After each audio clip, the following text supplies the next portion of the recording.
नमस्कार, आप देख रहे हैं वीके न्यूज और मैं युधिष्ठिर उपाध्याय। जब देश में कोरोना संक्रमण अपने शुरुआती दौर में था और हर कोई अपने घर में बंद था, तो इसी बीच दिल्ली के निजामुद्दीन मरकज से हजारों की तादाद में मिली तबलीगी जमातियों की भीड़ ने पूरे देश में सनसनी फैला दी थी।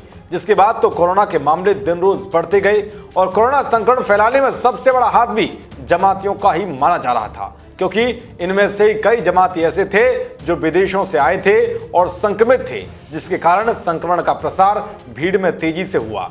जब इनकी सरकत पर एक्शन लेने के लिए देश भर से आवाजें उठ रही थी, तो वह एक तबका ऐसा भी था जिस कोरोना की जमात के बचाव में कुतर्कों का लेप लगाने में जुटा हुआ था। लेकिन अब खबर है कि तबलीगी जमातियों ने लॉकडाउन में कोरोना संक्रमण फैलाने वाली बात को कबूल किया है और कोर्ट ने भी इनके खिलाफ एक बड़ा फैसला सुना है। दरअसल कोरोना महामारी का संक्रमण फैलाने, पासपोर्ट और विदेशी अधिनियम का दुरुपयोग करने के आरोप में फंसे इंडोनेशिया के 16 जमातियों समेत 21 जमातियों के खिलाफ सीजेएम यशपाल सिंह लोधी की कोर्ट ने अपना फैसला सुना दिया है। कोर्ट ने सभी जमातियों की ओर से जेल में बिताई गई अवधि को सजा मानते हुए उन पर जुर्माना ठोका है। जुर्माना न देने पर 1 महीने के अतिरिक्त कारावास की सजा भी सुनाई है। इसके अलावा पिछले साल कोरोना संक्रमण के दौरान कोविड नियमों पर सरकार की ओर से जारी गाइडलाइन और वीजा नियमों के उल्लंघन के मुकदमे में फंसे तबलीगी जमातियों ने बरेली सीजेएम कोर्ट में अपना जुर्म कबूल कर लिया। दरअसल लॉकडाउन से पहले मरकज में इंडोनेशिया, थाईलैंड और तमिलनाडु समेत दूसरे राज्यों के तमाम तबलीगी जमाती आए हुए थे।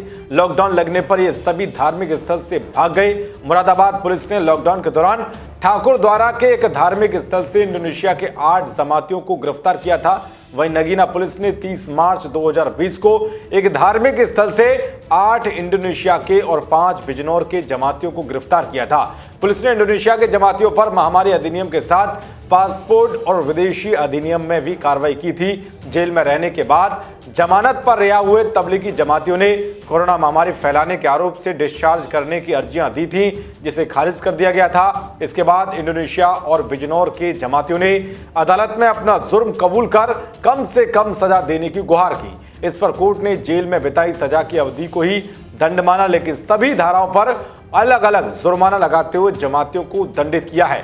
कोर्ट ने बिजनौर जिले के नगीना थाने में नामजद 8 विदेशी जमातियों के अलावा 5 स्थानीय जमातियों समेत कुल 13 मुलजिमों को 77,700 रुपए के कुल अर्थदंड से दंडित किया है। वहीं मुरादाबाद के ठाकुर द्वारा के 8 जमातियों को कुल 3,59,200 रुपए के अर्थदंड से दंडित किया है।